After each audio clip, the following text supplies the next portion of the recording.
Verá Brasil, tudo bem com vocês? Espero que esteja tudo muito ótimo. Bem-vindos, bem-vindas, bem-vindes a mais um vídeo. Hoje eu quero conversar um pouquinho com vocês sobre uma leitura arrebatadora que eu fiz. Terminei hoje o livro, vou ser bem honestona.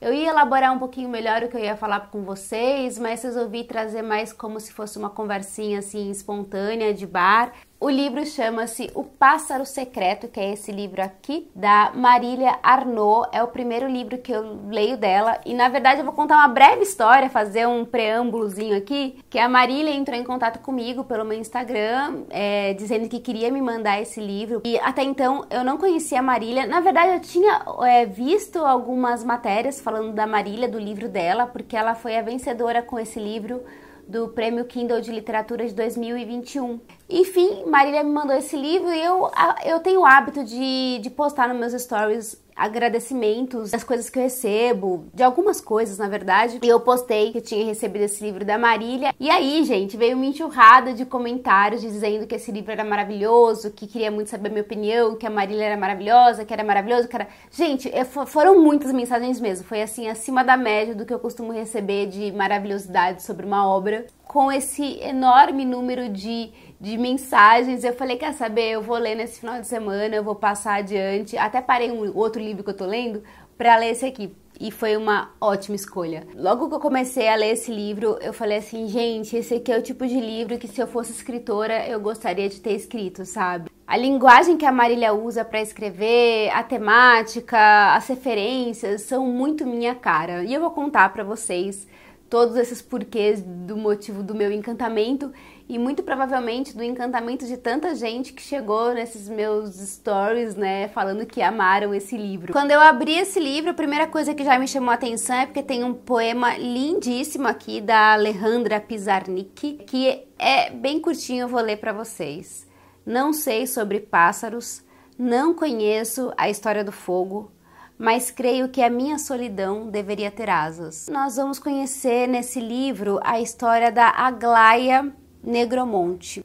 Adolescente, ainda uma jovem adolescente, bem novinha mesmo, pelo que eu entendo a história começa quando ela tem ali por volta dos seus 14 anos. Ela tem mais dois irmãos. O pai, ele é ator e ele é apaixonado por literatura, apaixonado por artes, e esse pai é um pai bastante fundamental na vida da Aglaia. E a mãe da Aglaia, ela é professora e ela é bastante envolvida nos afazeres do marido. Na verdade, toda essa vida dessa família gira meio que em torno dos desejos desse pai, né? Ele é o grande coração dessa casa, vamos dizer assim. E ele é uma pessoa bastante egocêntrica, bastante narcisista. É como se, pra ele, o trabalho é a coisa mais importante da vida dele, sabe?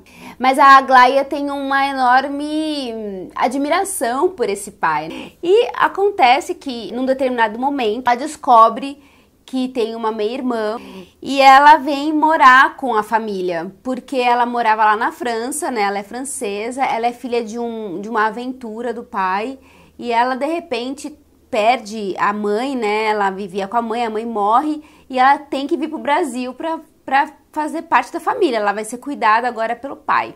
Gera na Aglaia uma tremenda insegurança, uma crise de ciúmes enorme, é como se ela estivesse perdendo o mundo dela, né? O meu mundo caiu. Junto disso tem todas aquelas crises de uma adolescente, né? Todas as inseguranças, a gente sabe pela narrativa que a Aglaia, ela tem uma questão com a aparência física dela, porque ela é gorda, é uma pessoa mais solitária, ela gosta muito de ler, né, e o mundo dela tem muito a ver com os livros, ela tem apenas um amigo que é o Demian, acaba se tornando o primeiro amor dela, né, enfim. Então ela tem uma vida muito solitária e poucos afetos, e esses poucos afetos ela sente que perdeu, que vai perder assim que essa meia-irmã chega na vida dela. Tudo que a gente sabe nessa história é a partir do ponto de vista dela, porque ela que é a narradora da história e ela vai contando essa história meio que como se fosse uma lembrança, né? É uma espécie de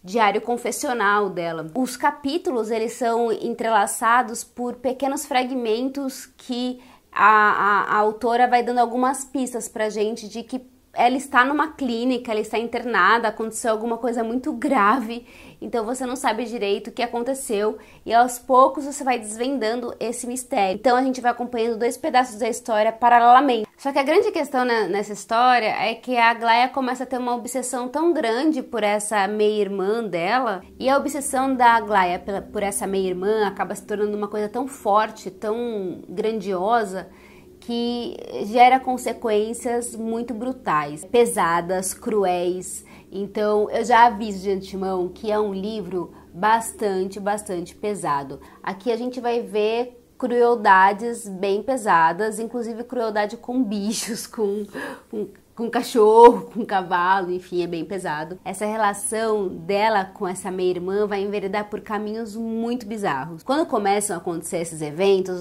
eu levei um susto, eu não tava esperando por isso. E de repente eu sou surpreendida por um negócio aí que ela faz, aí você fala assim, mano, essa menina não tá legal. Já ultrapassou o lugar de ser apenas um ciúme, de ser apenas uma birra, de ser apenas uma coisa de garota mimada. E aí você já começa a pensar que de repente pode ser algum distúrbio psicótico, né? Algum distúrbio mental, e aí você vai começando a buscar justificativas para entender por que ela tá fazendo essas coisas que ela tá fazendo. As coisas que essa personagem vai fazer não são dignas da gente torcer por ela. Só que como ela constrói essa narrativa, a gente cria num primeiro momento uma enorme empatia por ela, a gente começa a pegar todas as dores e compreender todas as questões dessa personagem. Então você compra, você abraça e estamos juntos aqui nessa história. Tô te compreendendo, sabe? Tô te compreendendo. E de repente tem essa virada que você fala assim, peraí, eu não sei se eu gosto tanto de você mais, ou eu gosto de você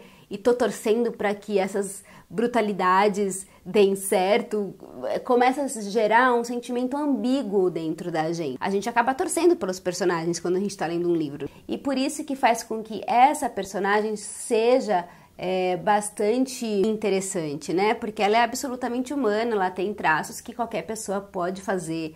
É óbvio que algumas coisas fogem de um nível, né? Que a gente considera socialmente aceito. Essa ambiguidade que faz com que desperte essas sensações. De um determinado ponto em diante, essa leitura começa a se tornar incômoda. Não é gostosinho de ler. Quer dizer, é gostosinho de ler, justamente porque além dela trazer essa ambiguidade pra gente, ela também tem esse ponto que acaba trazendo um mistério pra trama. Você quer entender por que ela tá nesse hospital, desses momentos que a gente vai recebendo de fragmentos da autora. Você quer saber o que ela aprontou de tão grave pra ela chegar nesse ponto que ela chegou, que é da onde ela conta essa história pra gente, né? Porque ela conta de forma regressa, né? Ela tá lembrando o que aconteceu na vida dela e tá contando pra gente. Então é um dramão com um baita suspense. E um outro elemento que eu acho que é bastante pertinente de ser dito é que a Marília traz muitas referências artísticas para essa história. Então aqui vai ter muita citação de livros, de filmes, né? E principalmente de Shakespeare, porque o pai da Aglaia é apaixonado por Shakespeare, né? Ele considera Shakespeare um dos maiores gênios da história e a Aglaia traz isso como referência, né, para a vida dela. Um dos personagens mais citados por Aglaia é o Iago, é a peça do Shakespeare Otelo, né? O Otelo pensa que está sendo traído pela esposa e ele acaba enlouquecendo de ciúmes, né? Então isso acaba sendo um paralelo com a própria história da Aglaia, sabe? Porque ela é tomada por um ciúme enlouquecedor, né, em relação ao pai, em relação à avó, que ela também tem uma avó que ela é super apegada, super ligada, enfim. E o Iago é um dos personagens mais terríveis da história, né, porque ele é ruim mesmo, né, ele comete coisas terrivelmente ruins e não sente nenhum remorso por isso. Ele é ruim porque ele é ruim mesmo. E durante algumas cenas em que acontecem alguma dessas atrocidades, que eu não vou revelar quais são, me lembrou um pouco as falas da Lady Macbeth. E tem algumas falas que são exatamente as mesmas da peça e eu achei muito legal a referência. Eu lembrei da Lady Macbeth enquanto eu tava lendo e depois quando eu fui chegando mais adiante na leitura ela até cita a Lady Macbeth aqui numa hora. Mesmo que eu me lave e me esfregue por 100 anos, assim como Lady Macbeth com suas mãos. Ela cita uma hora, eu falei assim, nossa, tá vendo? É legal quando você tem a referência, porque você já associa imediatamente. Mas não que você precise ter essas referências para ler o livro, enfim, é só uma coisa a mais. Inclusive o próprio personagem, que é o melhor amigo dela, que é o Demian, também eu acho que deve ter alguma referência com o Demian do Hermann Hesse, que é um outro livro muito maravilhoso, que fica aqui a minha recomendação. A Marília ela tem uma escrita muito poética, muito fluida, a forma como ela narra as cenas, os acontecimentos.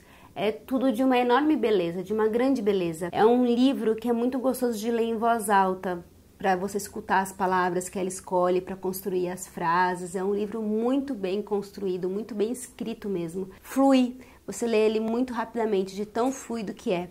Mas, como eu disse, tem muitas referências de livros, de filmes e tal. E às vezes eu sinto que se dá muito valor para essas referências. Então a personagem Aglaia ela vai comentar de um livro vou dar um exemplo, nem tem essa passagem, mas ela começa a falar do Otelo, do Shakespeare. Aí ela começa a desenrolar a história do Shakespeare aqui no meio do livro, explicando a referência. E aí isso às vezes não é tão legal, porque aí você sai um pouquinho da história em si para ir para uma outra e você perde um pouco o fio da meada. Aí quando ela volta, aí você fala assim, ah tá, lembrei onde a gente parou. Então essas janelas que ela abre, às vezes por conta dessas referências, de explicar muito essas referências, às vezes me incomoda, acho que poderia ter um pouquinho a menos. Mas é divertido, é legal, eu sou o tipo de pessoa que eu gosto muito de ver as coisas que eu conheço, que eu leio nas outras histórias, eu falo assim, nossa, que legal que isso tem aqui, sabe? Eu gosto disso, né? Então, essa aqui é uma história bastante bem contada da Marília, eu gostei muito. É um baita drama, sei que as pessoas gostam que avise, mas é um livro cheio de gatilhos, né? Porque vai falar sobre questões relacionadas à depressão, a transtornos psicóticos que eu não sei quais são, se ela é bipolar, se ela tem borderline, se ela é depressiva, mas eu não conseguiria julgá-la só como uma garota mimada. Eu acho que tem alguma coisa que acontece com ela. Precisa-se de um tratamento, de uma rede de apoio, de alguma coisa ali que não se trata só conversando, ou se trata, não sei, não consigo julgar. Como que os pais lidam com essas questões dos filhos, né? Como que eles reagiram a tudo isso que ela ia fazendo. A gente também lê uma dificuldade dos pais em lidar com essa situação dela, né? A gente percebe que ela, por muitas vezes, só queria um pouco de afeto, só queria conversar, e os pais não enxergavam que ela estava se sentindo sozinha. Os pais não enxergaram esses sinais. É um livro que faz a gente pensar sobre tudo isso, né? Da fragilidade da nossa cabeça, né? Da fragilidade das relações humanas, que a gente às vezes não sabe lidar com o desamparo, com o medo da perda, né? Ela acha que essa minha irmã roubou tudo dela, né? O pai, o amigo, a avó. E talvez seja uma coisa só da cabeça dela, porque como a gente vê essa história inteira sendo narrada por ela, a gente não sabe de fato quem era. Eu acho que essa é uma história que não vai te trazer nenhuma resposta do que aconteceu exatamente com essa personagem e não vai te trazer nenhuma moral da história, sabe? Ela coloca essa situação aí que acontece com essa adolescente, ela coloca uma situação que acontece, que pode acontecer na vida de qualquer pessoa e desconstrói esses paradigmas do que é o amor, do que é a vida, o que a gente faz com coisas que tem aqui dentro que às vezes a gente não sabe lidar.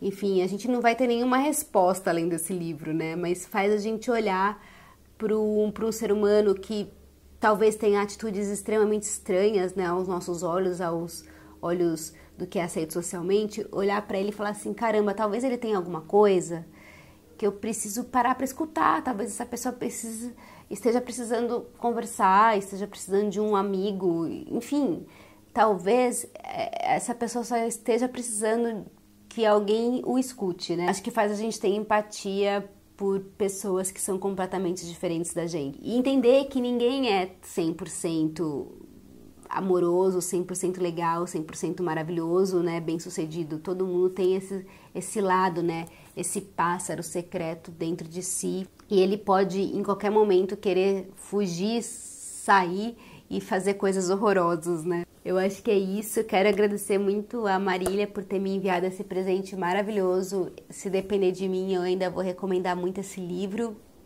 para todo mundo. Eu acho que é um baita livro. Parabéns pelo prêmio que você recebeu ano passado.